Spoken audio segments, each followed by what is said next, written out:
นี่ต้องกินแหลกคิดดู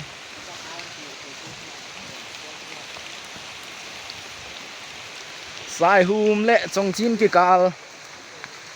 บวนนางเกี่ยเขาลำเกี่ยเฮ้ยนัสสักเขาไหม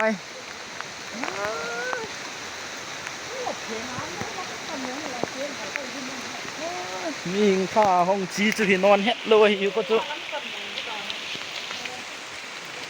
ลำติวฮิจีเอ้ย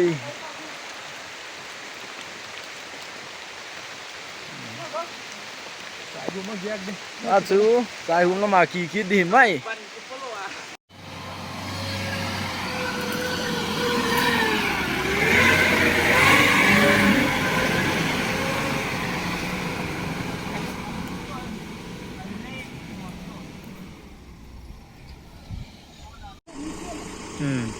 ชื่อเองเก็บลำเปีย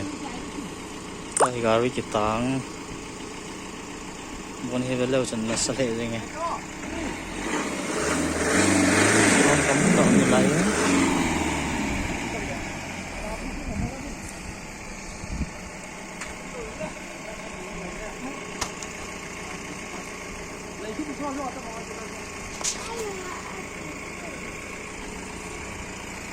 แกงทมเด็ดยังไงตลอดเลย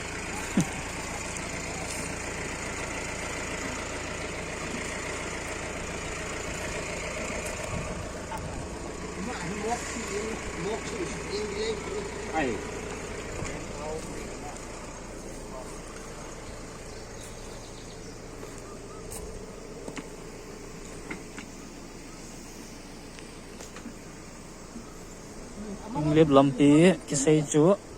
กิใส่จุให้เจนไหล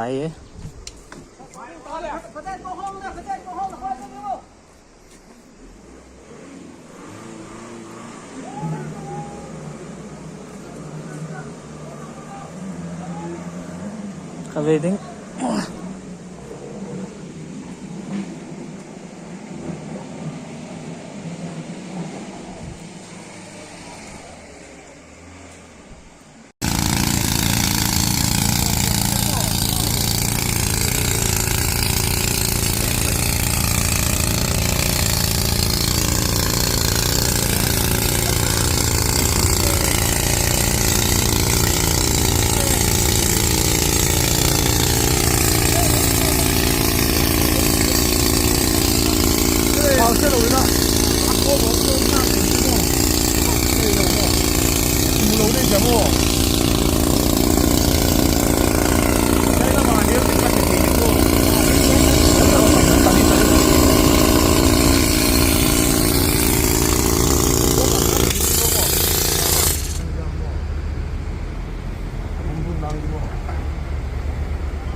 ไปตรงตัวเนี่ย